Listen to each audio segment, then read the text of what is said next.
Hi guys, this is Sir Jem, in-ear reader. So tingnan natin kung ano ang reading mo for today.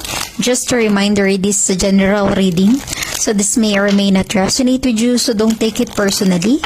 This is just a guide.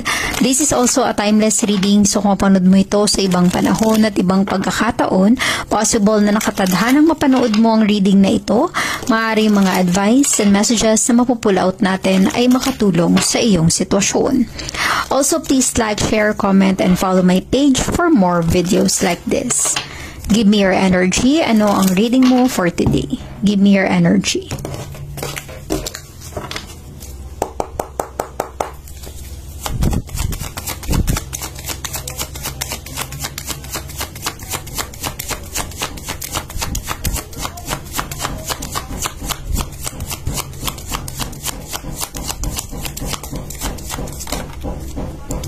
Okay.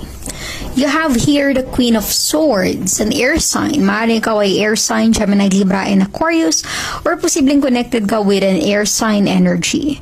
Queen of Swords is a very strong and powerful energy. Posible ang iba sa inyo ay single parent or solo parent. Kumbaga, meron kang pinoprotektahan sa buhay mo ngayon. Maraming umaasa sa'yo. With the Queen of Swords, kailangan mong magpakatatag no matter what kasi ikaw lang ang inaasahan nila. Maaaring ang iba sa inyo ay merong nakagalit or may kaalitan, hindi nakasundo, hindi nakaunawaan.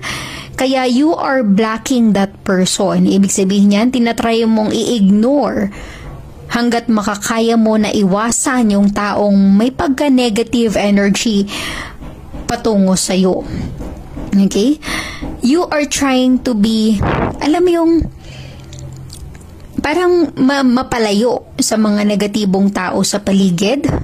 You are trying to ignore or block other person na nagbibigay or naghahatid ng stress sa buhay mo.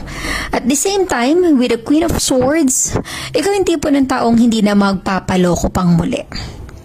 Posibleng iniiwas mo yung sarili mo sa mga taong niloko ka na, hindi mo hahayaang makakaulit sila sa'yo. Mga manloloko, nang-i-scam or sinungaling. Ibig sabihin ng Queen of Swords, utak na yung pinapairal mo. Hindi ka na nila magagawang maisahan muli. Okay? Kasi nadala ka na eh. Nafe-feel ko yung energy ng Queen of Swords na ito. Nadala ka na sa mga pangyayari, kaya hindi na ito mauulit muli.